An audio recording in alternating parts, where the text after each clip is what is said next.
Hello बच्चों, let's read this question and the question says that solve for x and y.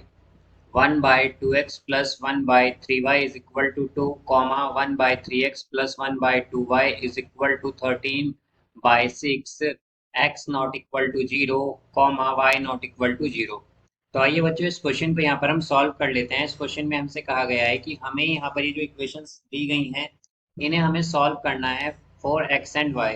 तो यहाँ पर हम की कॉन्सेप्ट यूज करेंगे, की concept that elimination elimination method. तो एलिमिनेशन मेथड में हम क्या करते हैं कि हमारे पास जो इक्वेशंस गिवन होती हैं उन्हें हम ऐड या सब्ट्रैक्ट करके किसी एक वेरिएबल को पहले एलिमिनेट करते हैं, फिर जो हमारे पास वेरिएबल आता है उसे हम किसी एक इक्वेशन में पुट करके अदर वेरिएबल फाइंड कर लेते हैं। तो यहाँ पर अगर हम देखें तो हमारे पास क्या कहा गया है कि x नॉट इक्वल है जीरो के। तो x यहाँ पर नॉट इक्वल जीरो के इसलिए है बिकॉज हम अगर देखें तो हमारे पास क्या है 1/2x और 1/3x यहाँ पर हमें इन इक्वेशंस में गिवन है। तो अगर हम 1/0 करेंगे तो क्या होगा नॉट डिफाइंड, और 1/0 करेंगे तो क्या होगा नॉट डिफाइंड, बिकॉज 1/3 है तो जीरो से मल्टीप्लाई करते ही वो जीरो हो जाएगा, तो 1/0 ही आएगा। और 1/0 क्या होता है नॉट डिफाइंड। तो यहाँ पर ये हमारे पास नॉट डिफाइंड हो जाएगा, तो इसका मतलब दोनों इक्वेशन नॉट डिफाइंड हो जाएंगी। तो इसलिए हमने क्या लिया है, इसलिए हमने क्या किया है कि x को नॉट इक्वल जीरो लिया है कि x की वैल्यू जीरो नहीं होगी। और इसी तरह हमने क्या किया है y को भी नॉट इक्वल जीरो लिया है, बिकॉज अगर हम देखें तो क्या है 1/3y, तो यहाँ पर क्या होगा 1/0 हो जाएगा, और यहाँ पर 1/2y है तो 1/0 हो जाएगा। तो इससे क्या होगा ये भी नॉट डिफाइंड हो जाएगा। तो यहाँ पर ये दोनों इक्वेशन नॉट डिफाइंड ना हो इसके लिए हमने क्या किया है y नॉट इक्वल जीरो लिया है। अब यहाँ से अगर हम देखें कि हम यहाँ पर लेट कर लें, let a is equal to 1/x and b is equal to 1/y। तो हमारे पास ये इक्वेशंस क्या हो जाएंगी 1/2x है, तो ये 1/x क्या है a है, तो ये आएगा 1/2a प्लस 1/3y है तो क्या आएगा 1/3b, और ये इक्वल होगा 2 के। अब यहाँ पर अगर हम एलसीएम ले लें तो क्या आ जाएगा, ये होगा 3a प्लस 2b आएगा यहाँ पर, और ये इक्वल होगा। अब अगर हम देखें तो हमारे पास डिवाइड में क्या आएगा 3a प्लस 2b/6 हो जाएगा ये। तो उस 6 को हम क्या करेंगे राइट हैंड साइड लेके जाएंगे तो मल्टीप्लाई हो जाएगा 2 से, तो क्या आ जाएगा 12। इसे हम यहाँ पर इक्वेशन फर्स्ट मानेंगे। अब इसी तरह अगर हम सेकंड देखें तो क्या है हमारे पास 1/3x है तो क्या होगा 1/3a हो जाएगा, प्लस 1/2y है तो क्या होगा 1/2, यहाँ पर ये b आ जाएगा, और इज इक्वल टू 13/6। तो यहाँ पर अगर अब हम एलसीएम ले लें तो क्या आएगा 2a plus 3b equal to 13 हो जाएगा, बिकॉज अगर हम देखें तो डिवाइड में क्या आएगा यहाँ पर 6 आएगा, और हमारे पास 13/6 आई है तो 6 से, तो 6 क्या होगा कैंसिल हो जाएगा यहाँ पर बोथ साइड। इसे हम मान लेंगे इक्वेशन सेकंड। अब यहाँ पर हमें अगर एलिमिनेशन मेथड अप्लाई करना है तो हम क्या करेंगे, अगर हम देखें कि अभी अगर हम डायरेक्ट एलिमिनेशन अप्लाई करते हैं यहाँ पर तो क्या होगा कोई भी हमारा जो वेरिएबल है वो एलिमिनेट नहीं होगा।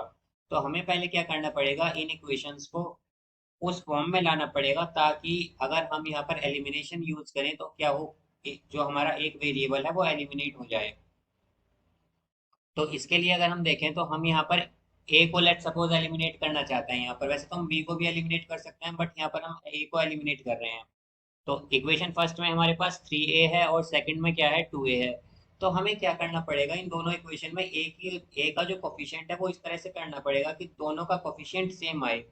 तो कोफिशिएंट सेम कब होगा, जब हम इक्वेशन फर्स्ट को मल्टीप्लाई कर दें 2 से तो क्या हो जाएगा 6 से, और जब इक्वेशन 2 को मल्टीप्लाई कर दें 3 से तो क्या हो जाएगा 6 से। तो ये क्या हो सकता है फिर कैंसिल हो सकता है बिकॉज कोफिशिएंट दोनों का सेम हो जाएगा। तो यहाँ पर हम क्या करेंगे, यहाँ पर हम करेंगे 2 into equation first minus 3 into equation second. तो हमारे पास क्या आएगा 2 इंटू फर्स्ट क्या होगा 3a, 3a है तो क्या होगा 6a प्लस 2 2 जा 4, तो 4b, और ये इक्वल होगा 12 2 जा 24, then minus 3b, 3 into equation second करना है तो हमारी इक्वेशन सेकंड क्या है 2a plus 3b is equal to 13। तो क्या होगा 2a इंटू 3 क्या होगा 6a, प्लस 3b, तो 3b में जब हम 3 से मल्टीप्लाई करेंगे तो क्या आएगा, ये हो जाएगा हमारे पास 9b, एंड इक्वल्स में है हमारे पास 13, तो 13 इंटू 3 क्या होगा, 39। अब हमें क्या करना है, इक्वेशन सेकंड को माइनस करना है, तो ये आ जाएगा माइनस माइनस माइनस। अब यहाँ पर अगर हम देखें तो +6 से और -6 से कैंसिल होगा, +4b -5b क्या आएगा, -5b, और ये इक्वल होगा 24 और -39, तो क्या आएगा, -15। तो b क्या होगा हमारा, b होगा यहाँ से 3, b हमारा 3 आ जाएगा। अब अगर b की वैल्यू हम इक्वेशन सेकंड में पुट करें तो हमारे पास क्या आएगा, putting b is equal to 3 in second, in equation second, तो हमारे पास क्या आएगा, इक्वेशन सेकंड थी हमारे पास 2a plus 3b is equal to 13, तो 2a प्लस 3b, तो 3 इंटू बी क्या आया है हमारा, 3 इज इक्वल टू 13, ये आएगा 13, तो ये होगा हमारा 2a plus 9 is equal to 13, तो 2a क्या हो जाएगा हमारा, 13 माइनस 9 क्या होगा, 4 आ जाएगा, तो a क्या होगा हमारा, a होगा 2।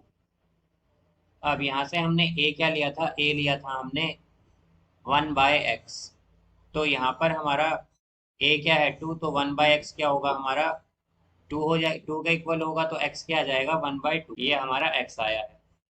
अब इसी तरह अगर हम देखें तो b हमने लिया था 1/y, तो 1/y किसके इक्वल है, 3 के, तो यहाँ से y क्या आएगा हमारे पास, y आएगा यहाँ से 1/3। यहाँ पर अगर हम देखें तो x हमारा क्या आया है, 1/2, और y आया है 1/3। So I hope you understood it well, best of luck, thank you.